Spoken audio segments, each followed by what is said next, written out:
हरे कृष्ण। आज का प्रसंग बड़े ध्यान से सुनना। एक राजा रथ में बैठकर अपने महल से बाहर निकला। महल के बाहर ही एक मांगने वाला एक भिक्षुक खड़ा था, जो हाथ फैलाए खड़ा हुआ था। राजा ने अपने रथ को रोका। उस मांगने वाले के वस्त्र फटे हुए थे और चेहरे से ऐसे लग रहा था कि वो कई दिनों का भूखा है। राजा उसकी स्थिति को समझ गए और राजा ने मंत्री से कहा कि जाओ, इनके लिए भोजन की व्यवस्था, कच्चे अनाज की व्यवस्था, वस्त्रों की व्यवस्था की जाए। थोड़ी देर में मंत्री ने सारी व्यवस्था कर ली। राजा ने उस भिक्षुक को उस मांगने वाले को दे दी। पर उस मांगने वाले ने कहा, राजा, आपको कैसे पता चला कि मुझे इन वस्तुओं की आवश्यकता है? मैंने तो आपसे मांगा ही नहीं, मैंने तो अभी मुंह भी नहीं खोला। तब राजा ने कहा, क्या तुम्हें इन चीजों की आवश्यकता नहीं है? कहा, हाँ राजा, मुझे इन्हीं वस्तुओं की आवश्यकता है, पर मैंने मुंह खोला ही नहीं और आपने पहले ही मुझे ये सब चीजें दे दी। राजा ने कहा, तुम्हारी स्थिति को देखकर मैं समझ गया तुम्हें क्या चाहिए, क्योंकि मैं यहाँ का राजा हूं और तुम्हारे इस चेहरे को देखकर ऐसे लगा कि तुम बहुत दिनों के भूखे हो।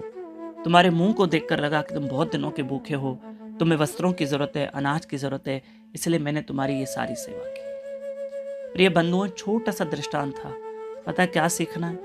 जैसे वो भिक्षुक जाके उस राजा के सामने खड़ा हो गया तो राजा को पता चला ना इसको क्या देना है, इसको किस चीज की आवश्यकता है। ऐसे हम भी मंदिर जाएं, बस भगवान के सामने खड़े हो जाएं, भजन नाम स्मरण करें। मेरे ईश्वर को सब पता है इसको क्या चाहिए और क्या नहीं चाहिए, वो सब जानता है।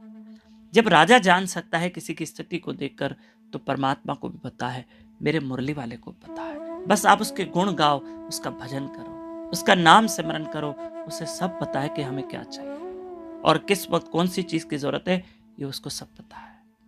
मैं आपको एक और प्रार्थना कर रहा हूं, प्लीज आप मेरे साथ गोवर्धन परिक्रमा करोगे, पर मानसिक, घर बैठे। गोवर्धन परिक्रमा 21 किलोमीटर की, इसको करने में 5 घंटे लगते हैं, पर ठीक है, हम घर बैठे मानसिक परिक्रमा करेंगे। कैसे?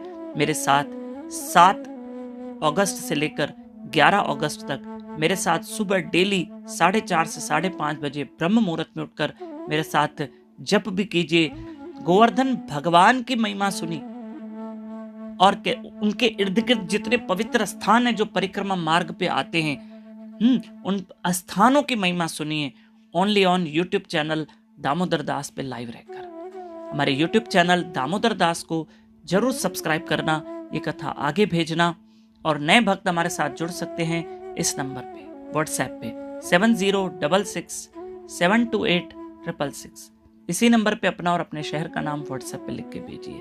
तो 7 तारीख से रेडी रहिएगा, हम सब मिलकर गोवर्धन परिक्रमा करेंगे, मानसिक परिक्रमा। बहुत महिमा सुनिए, जन्माष्टमी नजदीक है। हरे कृष्ण।